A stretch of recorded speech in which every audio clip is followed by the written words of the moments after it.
Welcome बच्चों, my self doctor के Soni from के सोनी केमिस्ट्री क्लासेस, हजरतगंज, लखनऊ। आज से बैच बेटा हम लोग नए सत्र का स्टार्ट करने चल रहे हैं। हम केमिस्ट्री पढ़ाएंगे। केमिस्ट्री में आप लोगों को पूरी फिजिकल, पूरी ऑर्गेनिक, पूरी इनऑर्गेनिक कंप्लीट पढ़ाएंगे बेटा। फिजिकल केमिस्ट्री, ऑर्गेनिक केमिस्ट्री और इनऑर्गेनिक केमिस्ट्री की अपनी एक मोटो होता है, एक मोटिव होता है।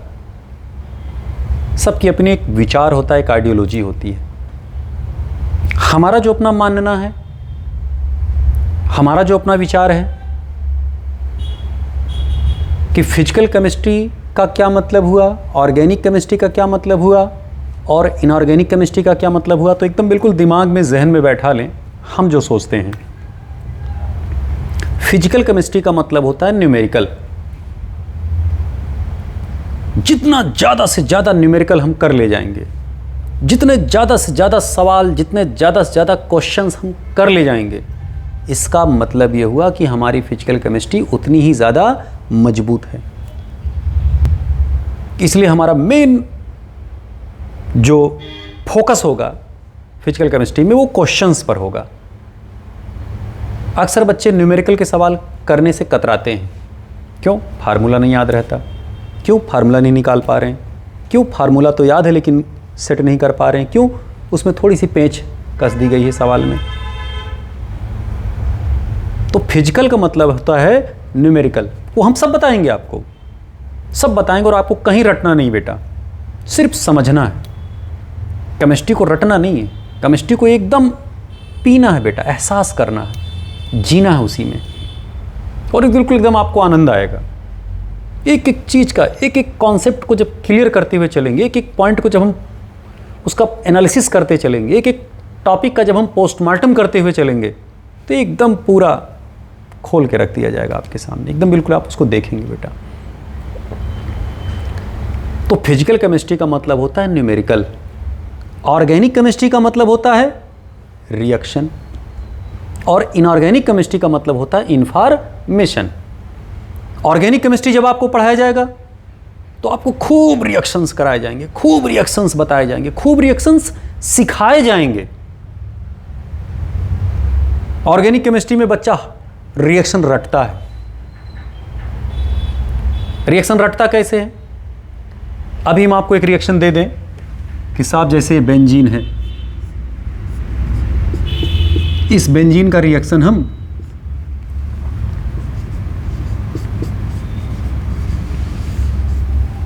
एल्कीन से करा रहे हैं, इथीन से करा रहे हैं, और मीडियम को यहां पर हम एसिडिक रख दिए। फिर पूछेगा बताओ साहब प्रोडक्ट क्या बना? तो बच्चा क्या सोचता है? सबसे पहले उसके दिमाग में जो बात आती है कि भाई ये मैं रिएक्शन पढ़ा कहाँ था?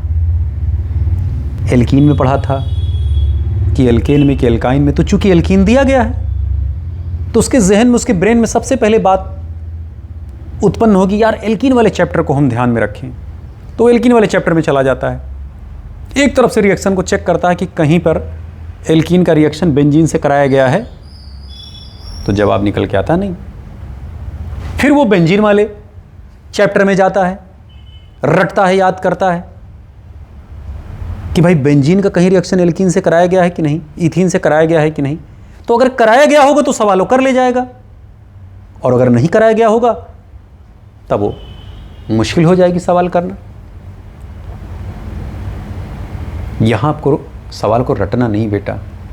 जब हम आपको ऑर्गेनिक केमिस्ट्री पढ़ाएंगे तो वहाँ आपको हम बताएंगे कि रिएक्शन तीन ही मीडियम में होता ही है, या तो मीडियम एसिडिक होगा, या तो बेसिक होगा, और या न्यूट्रल होगा।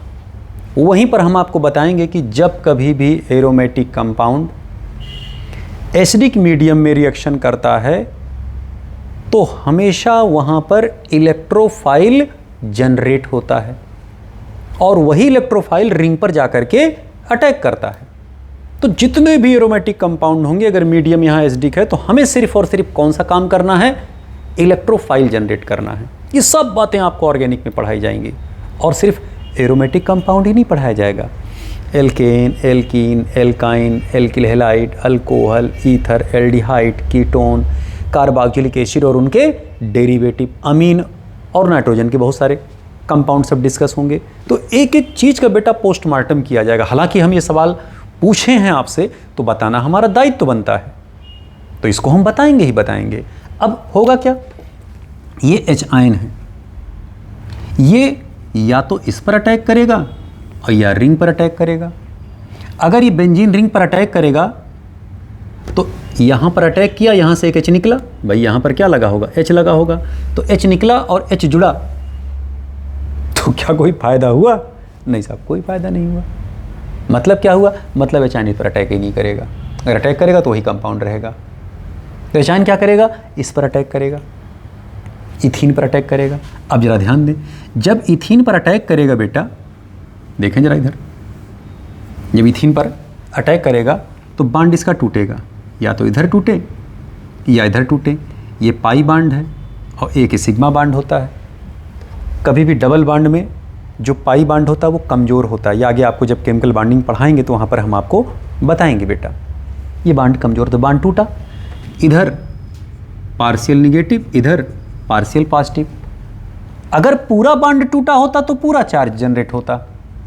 बांड पूरा नहीं टूटा, पार्शियली शिफ्टिंग हुई है। क्यों? क्योंकि बाहर से यहाँ से इलेक्ट्रोफाइल अटैक किए। बात स्पष्ट हुआ? तो अब जब कंप्लीट बांड की ब्रेकिंग होगी बेटा, तो ये देखना, इधर निगेटिव इधर पॉजिटिव, ये H प्लस इससे जुड़ेगा। जब जुड़ेगा तो देखना सिचुएशन क्या हुआ, CH2 प्लस और यहाँ CH2 माइनस था, ये प्लस, दोनों जुड़ करके चार्ज खत्म कर देंगे यहाँ पर।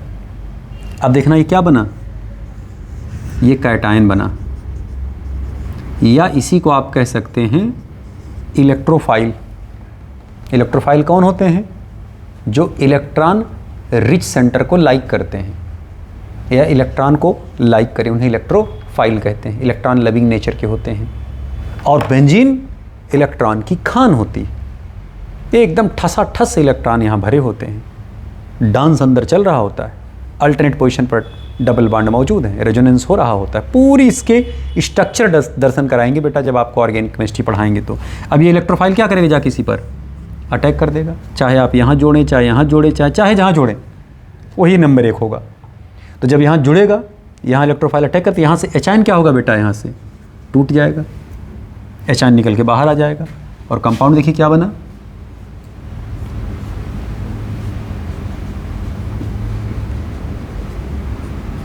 Ethyl benzene. यहाँ से H आयन निकला, भाई इस पर जुड़ा तो यहाँ से H आयन बाहर आया होगा ना बेटा, H आयन फिर निकल गया। इसका मतलब क्या हुआ कि रिएक्शन जिस मीडियम में हुआ वो मीडियम फिर दोबारा मेंटेन हो गया। इसका मतलब यहाँ पर H आयन या एसिड किस तरह वर्क कर रहा है, जे कैटलिस्ट की तरह वर्क कर रहा है, कैटलिस्ट की तरह वर्क कर रहा है। बात समझ में आई बेटा? तो आगे जब आपको पढ़ाया जाएगा तो सारी बातें आपको सिखाई जाएंगी। ऑर्गेनिक केमिस्ट्री में हम आपको रटाएंगे नहीं बेटा, सिखाएंगे। सीखिए रिएक्शंस कैसे होते हैं, पूरी चर्चा, पूरी बात, एक एक विल्ले विल्ले बातें की जाएंगी। बिल्कुल ऐसे इनऑर्गेनिक की बातें होंगी, क्योंकि फिजिकल केमिस्ट्री का मतलब न्यूमेरिकल, ऑर्गेनिक केमिस्ट्री का मतलब होता है रिएक्शंस, और इनऑर्गेनिक केमिस्ट्री का मतलब होता है इन्फॉर्मेशन। कितनी इन्फॉर्मेशन आपके पास है, जितने ज़्यादा से ज़्यादा इनऑर्गेनिक में इन्फॉर्मेशन आपके पास होगा, आप इनऑर्गेनिक के सवाल उतने आसानी, उतने ईजीली, उतने अच्छे से आप कर ले जाएंगे बेटा। तो चर्चा तो हम बहुत सारी करेंगे, लेकिन हम पहले 11th का जो चैप्टर है, पहला बेसिक कॉन्सेप्ट ऑफ केमिस्ट्री, हम उसकी चर्चा करेंगे। केमिस्ट्री आज से हम स्टार्ट करने चल रहे हैं बेटा। पहला लेक्चर जो हम लोगों का होगा वो बेसिक कॉन्सेप्ट ऑफ केमिस्ट्री पर होगा। बेसिक कॉन्सेप्ट ऑफ केमिस्ट्री में हम मोल कॉन्सेप्ट पढ़ेंगे, उसी में हम परसेंटेज निकालना सीखेंगे, उसी में हम कंसंट्रेशन निकालना सीखेंगे, सॉल्यूशंस वगैरह का, जो एनसीईआरटी की बुक में जो चीज़ दिए गए हैं बेटा, सारी बातें वहीं की करेंगे। लेकिन इन सबसे पहले एक छोटा सा टॉपिक हम लोग पढ़ना चाह रहे हैं, साल्ट की नेमिंग का। साल्ट की नेमिंग का क्यों पढ़ना चाह रहे हैं? क्योंकि हम केमिस्ट्री पढ़ने चल रहे हैं। केमिस्ट्री में जगह जगह कंपाउंड दे दिया जाएगा आपको। अब जैसे मान लीजिए कोई कंपाउंड आपको दे दिया गया ऐसे, सपोज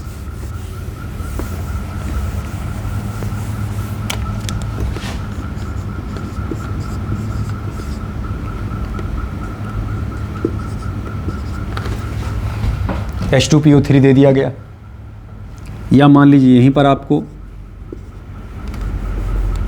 H4SiO4 ये कोई कंपाउंड दे दिया गया, या यहीं पर आपको दे दिया गया K4SiO4 ये कंपाउंड दे दिया गया, या यहीं पर दे दिया गया K2Si2O7 ये कंपाउंड दे दिया गया। और आपसे पूछा जैसा आप बताओ इस कंपाउंड का नाम क्या है, इस कंपाउंड का नाम क्या है, इस कंपाउंड का नाम क्या है, इस एसिड का नाम क्या है, तो मुश्किल है कि आप तुरंत बता पाएँ। अगर आप पढ़े हैं अच्छे से तो आप तुरंत बता ले जाएंगे।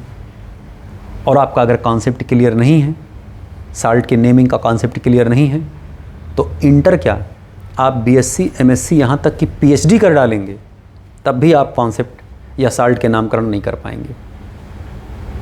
नेमिंग आप तभी लिख पाएंगे जब आपको उसका कॉन्सेप्ट पता हो, या हो सकता है रटा है पहले से, 20 बार आप उसको देखे हो कंपाउंड को, तो आप नाम लिख ले जाएं।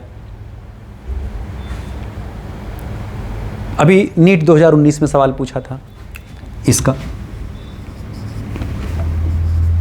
H2BeO2 का, ये भैया कौन सा कंपाउंड? ये कंपाउंड कोई बाहरी नहीं है, ये कंपाउंड ये है, बेरिलियम हाइड्रोक्साइड है। इसको हम इस रूप में लिख रहे हैं, बेराइलिक एसिड के रूप में, एसिड के रूप में, यहाँ हाइड्रोक्साइड के रूप में। बहुत सारे कंपाउंड के नामकरण हम लोग सीखेंगे बेटा। तो हम लोग क्या करने चल रहे हैं, सबसे पहले बेटा साल्ट की नेमिंग सीखेंगे। 1-2 लेक्चर बेसिक है छोटे छोटे, तब तक डिस्कस कर लेते हैं जब तक बैच अच्छे से पूरे पावर के साथ उठे। हम लोग छोटा सा टॉपिक नेमिंग ऑफ साल्ट पढ़ लेते हैं, साल्ट की नेमिंग, ताकि केमिस्ट्री अगर आप कोई आपसे केमिस्ट्री पूछे या केमिस्ट्री आप किसी को समझाएं या बताएं तो आप अच्छी तरीके से, आपको ज्ञान पता हो, उसकी नॉलेज, एक उसकी डेप्थ पता हो बेटा, बिल्कुल बेसिक से बातें आप जानते हो। समझ रहे हैं बात?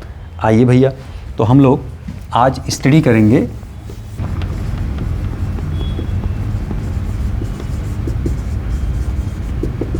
चाहे आप कहें नेमिंग ऑफ साल्ट, चाहे आप कह सकते हैं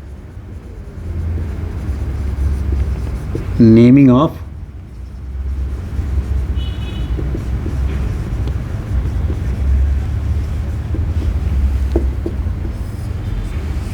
inorganic compound, naming of inorganic compound.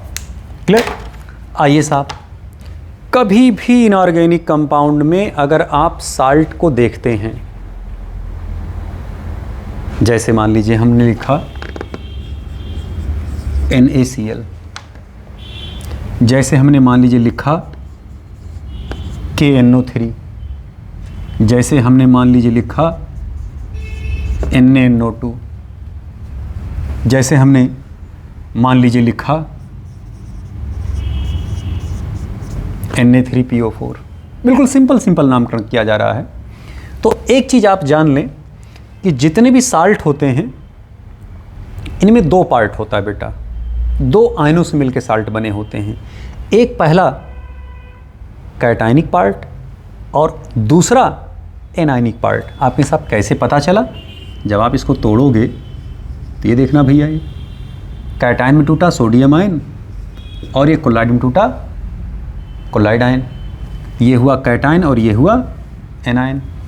अब जरा इसका नाम देखिए, मतलब इसको जब आप तोड़ेंगे ये देखना K+ में टूटा और NO3- में टूटा। इनको भी आप ऐसे तोड़ दीजिए, ये देखना Na+ में टूटा और NO2- में टूटा। अगर आप इनको तोड़ दीजिए तो ये सोडियम आयन में टूटे और ये फास्फेट आयन में टूटा। भाई इस फास्फेट का चार्ज यहाँ है तो चार्ज यहाँ लिख दिए, इसके 3 सोडियम आयन है तभी ने यहाँ 3 से मल्टीप्लाई कर दिया। मतलब कहने क्या हुआ कि जो साल्ट होते हैं वो 2 पार्ट से मिलकर बने होते हैं। एक कैटायन और दूसरा एनायन।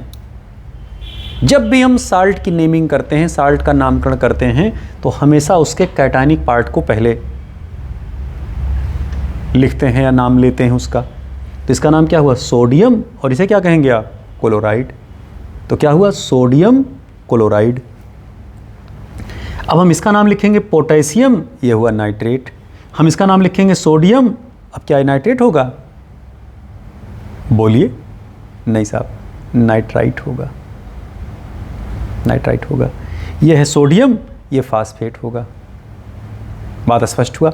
अब सवाल उठता कि बने कैसे होंगे, तो जरा बनना इनका देख लीजिए। होता क्या है बेटा, जब NaOH, या बल्कि हम एसिड पर ही लिख दें, जब HCl NaOH से रिएक्शन किया होगा, ये एसिड है और ये बेस है। एकदम जहन में बैठा लें कि कभी भी एसिड जब बेस से रिएक्शन करता है तो साल्ट बनता है, और क्या बनता है बेटा? वाटर बनता है। मतलब कि साल्ट की जो उत्पत्ति है, ओरिजिन है, वो किस किस कंपाउंड से है? एसिड और बेस के मिलने से है। तो अब जब ये साल्ट है, तो साल्ट भी तो एसिड और बेस से मिलके बना होगा। तो इसमें कौन सा बेस और कौन सा एसिड है, जरा देखें। HCl है और ये NaOH। ये देखिए टूटेगा, यहाँ से NaCl निकला और यहाँ से ये HOH निकल के बाहर आए, तो ये NaCl हुआ, और साथ में यहीं पर बेटा क्या होगा? वाटर। हम वाटर दिखाए नहीं थे यहाँ पर। बात क्लियर हुआ? अब जरा ध्यान दें, पोटेशियम नाइट्रेट कैसे बना होगा बेटा? ये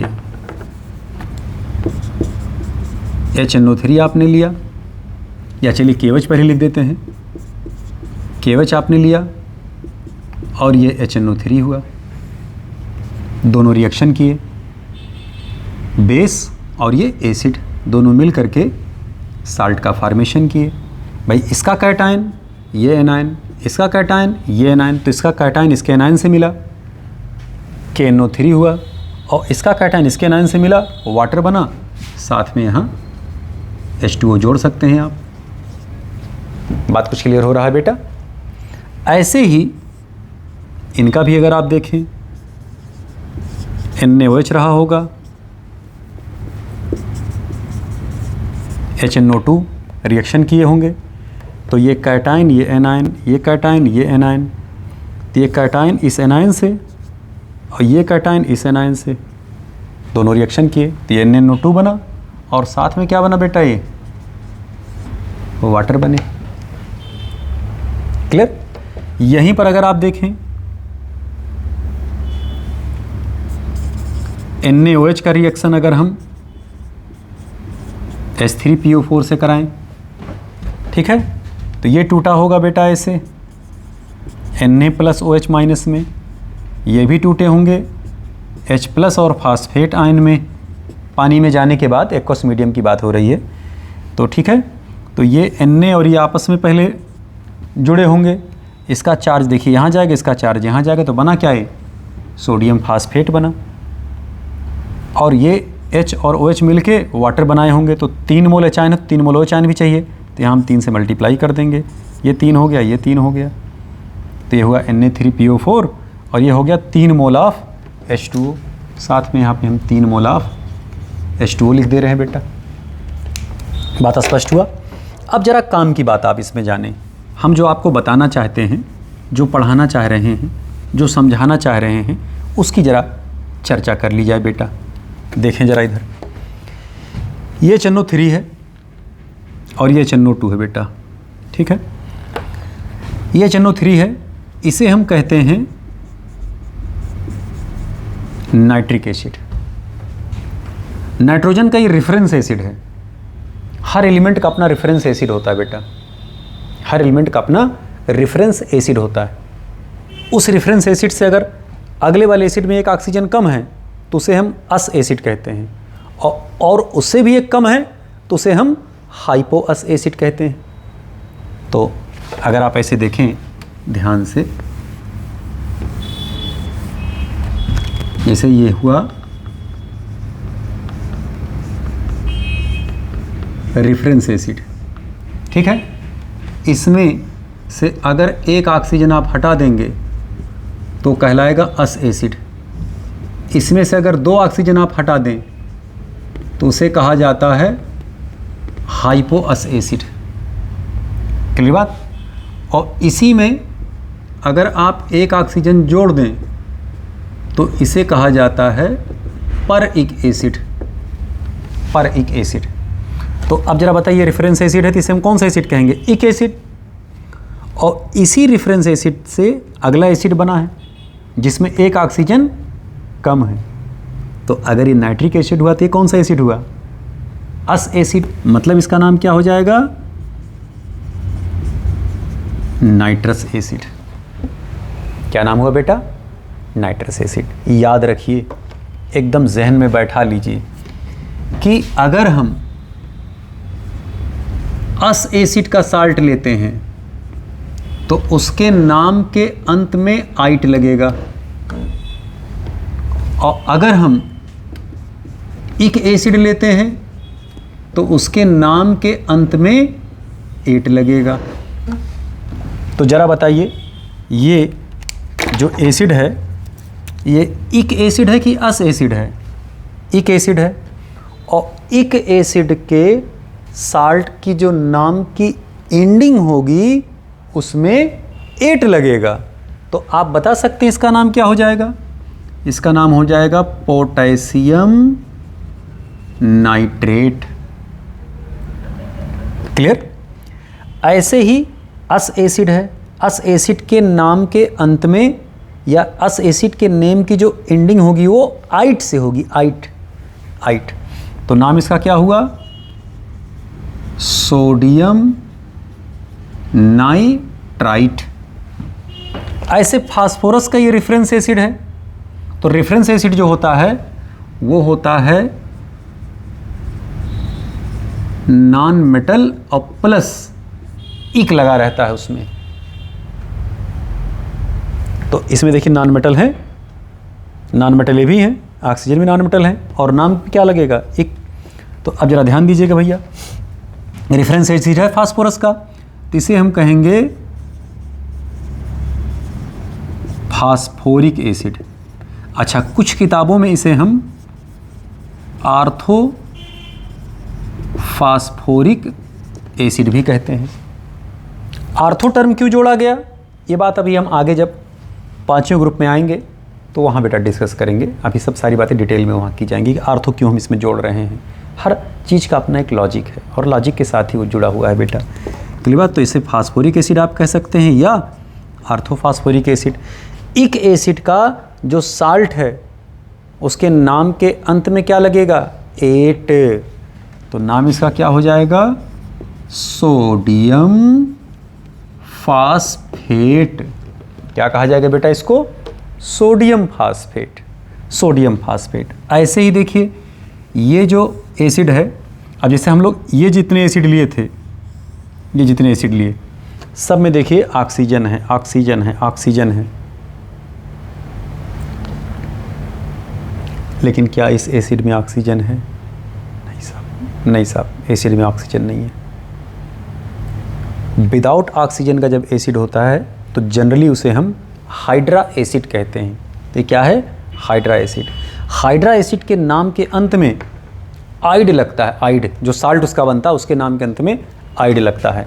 तो जैसे अस एसिड था, इक एसिड थे, तो ऐसे ही अगर हम हाइड्रा एसिड लेके चलें तो उसके नाम की जो एंडिंग होगी, साल्ट के नाम की जो एंडिंग होगी वो आइड के नाम से होगा बेटा। आइड। जैसे HCl है तो HCl का जो साल्ट NaCl बना तो इसे क्या कहेंगे हम? Sodium chloride. क्या कहेंगे? Sodium chloride. अब एक इंटरेस्टिंग बात इसमें देखें। कौन सी बात इंटरेस्टिंग? कि यहां पर बेटा जो फर्स्ट नाम आप ले रहे हैं जैसे सोडियम, पोटेशियम, सोडियम, सोडियम, ये कहाँ से आया है कैटायन? ये बेस से आया है। और जो एनायनिक पार्ट है वो कहाँ से आया है? एसिड से आया है। तो किसी भी साल्ट का जो नामकरण है, साल्ट का जो नॉमेनक्लेचर है, वो साल्ट में उपस्थित कैटायनिक पार्ट पे नहीं डिपेंड करता। जो बेस से आया है कैटायन या मेटल, उस पर डिपेंड नहीं करता। उसका नाम तो एज सच वैसे लिख दिया जाता है। नाम रियल में जो डिपेंड करता है किसी भी साल्ट का, वो उसके एनायनिक पार्ट पर डिपेंड करता है। और एनायनिक पार्ट कहाँ से आता है? एसिड से आता है। अगर अस एसिड है तो साल्ट के नाम के अंत में आइट लगेगा, और अगर इक एसिड है तो उसका जो साल्ट बनेगा उसके नाम के अंत में एट लगेगा। अगर हाइड्रा एसिड का साल्ट है तो उसके नाम के अंत में आइड लगेगा।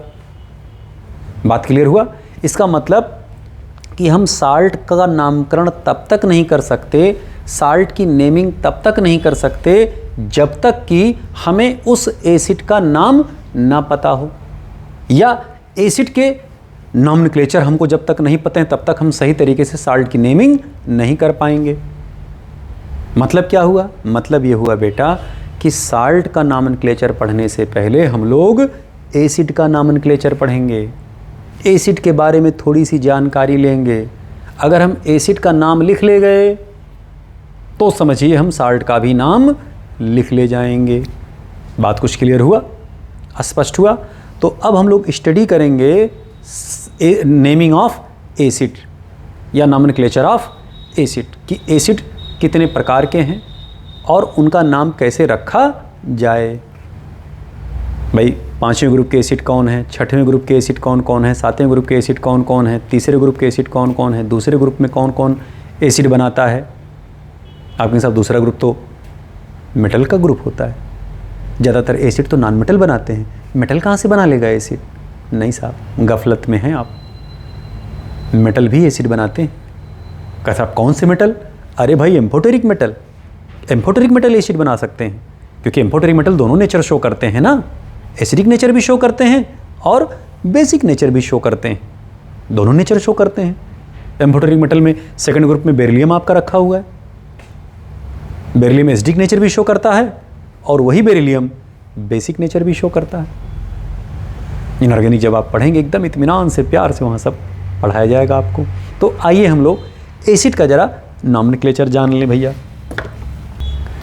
आइए बेटा, एसिड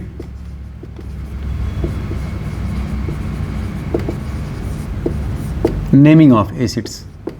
कितने प्रकार के एसिड्स होंगे? 2 प्रकार के। तो एसिड का जो नॉमेनक्लेचर बेटा हम लोग अगले वीडियो में देख लेते हैं, क्योंकि इस वीडियो में टाइम हमारे पास मात्र 2-3 मिनट का है, तो 2-3 मिनट में हम एसिड ख़त्म नहीं कर पाएंगे। तो इसके लिए हम अगले वीडियो में चलते हैं। ओके।